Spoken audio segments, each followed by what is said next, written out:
Hello friends, welcome back to our channel Knowledge Era. In the previous 4 videos, I explained you the first two part of the JVM architecture, that is this class loader subsystem and memory areas. Now in this video I will explain you the third part of this JVM architecture, that is execution engine. So in this video I will explain you the different components present inside this execution engine and how these components works together. So friends, please watch this video till end. So execution engine. So friends, in order to run our Java application, execution engine is mainly responsible. That is, whatever the code or output we get with the help of Java application is due to this execution engine. So inside this execution engine there are various components, but out of these components, these two components are very important: interpreter and just-in-time compiler, that is JIT compiler.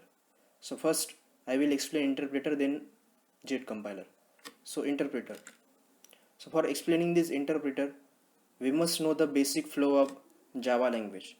That if we have source file or .java file, then this Java compiler, with the help of Java compiler, we get this .class file.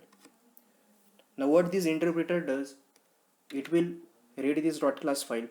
It will then interpret this .class file. Interpret means conversion into machine code. So that is, this readed .class file is converted into the machine code with the help of this interpret, and then it will execute that machine code. That is, it will convert that machine code into user understandable format. So in this way interpreter works. It will read, then it will interpret, and it will execute the .class file in order to provide us the required output of our Java application. For better understanding, consider this example. Inside the main method, I have called m1 method 2 times and m2 method single time, and assume that I have written 200 lines of code inside this m1 method. So execution will happen like this, that JVM will call main method, then after that JVM will call m1 method, then JVM will take help of the interpreter to execute this m1 function. Then how interpreter will work, it will read, interpret and execute these 200 lines of code line by line. Remember friends, interpreter will work line by line. That is, it will first read first line of this amongst these 200 lines, then it will convert that line into machine code, and then it will execute that line. That is, it will convert machine code into user understandable format, and it will do this process for these 200 lines of code.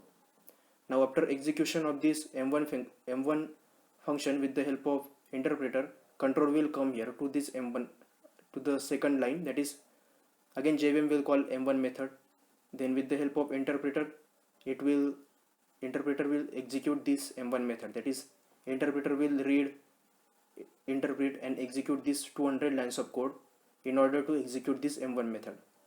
Now control will reach to the third line, that is m2 function. Again JVM will take help of interpreter, and interpreter will read, interpret and execute this m2 method. In this way interpreter works: read, interpret and execute. Read the .class file, convert that into machine code, and then convert that machine code into user understandable format. In this way interpreter works. Now there is one problem inside this interpreter, that consider that I have called m1 method 100 times, and I have defined and the same, that assume that there are 200 lines of code written inside this m1 definition. So if I am calling m1 method 100 times, then each time this interpreter is reading, interpreting and executing these 200 lines of code. That is, if I call this m1 method, then JVM will take help of interpreter, and then this interpreter will read, interpret and execute these 200 lines of code line by line. After completing the execution of this m1 method call, then control will reach to this m1 method. Again for this m1 method call, again interpreter will read, interpret and execute these 200 lines of code, and this will happen for 100 times. That is, for 100 times it will read, interpret and execute this m1 method. So you can see that performance of the, if we follow this approach, then performance of the system will definitely slow down, or it will take more time to execute our Java application. So in order to avoid this, what Java developer did, they provide us the functionality of just-in-time compiler, that is JIT compiler, in order to improve the performance of this Java application, in order to increase the performance of our Java application. They provided us this JIT compiler. And what this JIT compiler will do, it takes the repeatedly occurring method inside our code, directly compiles this repeatedly occurring method, and after compilation it generates the machine code. That is, it will take m1 method from this code which is repeatedly occurring. Now after taking this m1 method, it will compile this m1 method, and it will generate directly the machine code. So next time whenever JVM will call m1 method, it will not take help of the interpreter to read, interpret and execute these 200 lines of code. It will directly use the machine code generated by this JIT compiler. So in this way it improves the performance of the system with the help of this JIT compiler. Now friends, how this JIT compiler works internally, that I will tell you. So what this JIT compiler does, it maintains two variables, count and threshold, internally. This count variable is initially 0 for each method. So for m1 method count is 0, for m2 method count is 0. This threshold value, assume that threshold value is 2. For JVM to JVM, this threshold value changes. Now initially count value will be 0 for each method, as I explained. Then for this m1 execution, JVM will take help of the interpreter. Then interpreter will read, interpret and execute these 200 lines of code written inside this m1 method. Now after completing the execution, count will become 1. That is, for this line count will become 1. Then again JVM will take help of the interpreter, and then interpreter will read, interpret and execute these 200 lines of code, and in this way m1 execution will be done. Now for this line count will be 2 and threshold value, as I explained, it was 2. Now at this line JVM will not take help of the interpreter in order to read, interpret and execute this m1 method. What it will do,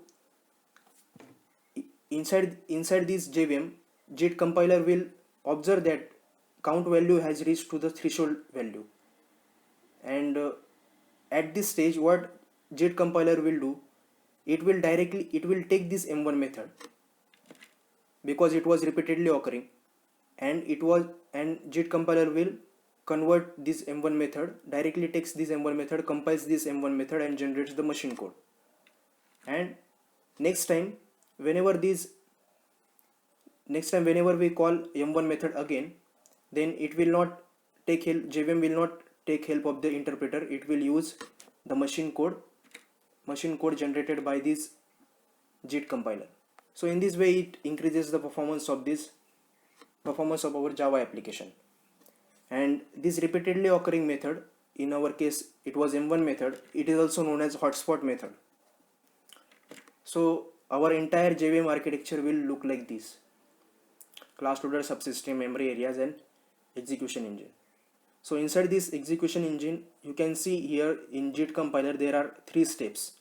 ICG means intermediate code generation, code optimizer and profiler. It follows internally these 3 steps in order to increase the performance of our Java application. And you can see this profiler. This profilers is responsible for identifying the repeatedly method occurring inside our code, that is hotspot method. In order to identify the hotspot method or repeatedly occurring method, profiler is responsible. And third part, that is garbage collector. What this garbage collector will do, if our Java code is completely executed, that is if we get the output of our Java application, then whatever the memory allocated by various variables or object declared inside our Java application, in order to delete that variable, delete that objects, and to free the memory, garbage collector is responsible. Then you can see this JNI. So friend, JNI means Java Native Interface. And what this JNI will do, inside our Java application, there are various methods which are not implemented in Java. For example, there is one hashcode method. This hashcode method is not implemented in Java. So this JNI, that is Java Native Interface, will provide the implementation of this hashcode method with the help of native method library, and it will provide its implementation details to JVM. And in this way we can use the hashcode method which is not implemented in Java. So such a method which is not implemented in Java, and if we are using in our Java language, then this JNI, that is Java Native Interface, will help us.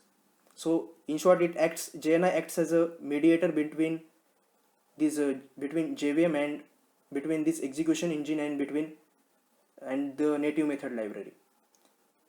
So this was the complete JVM architecture for you.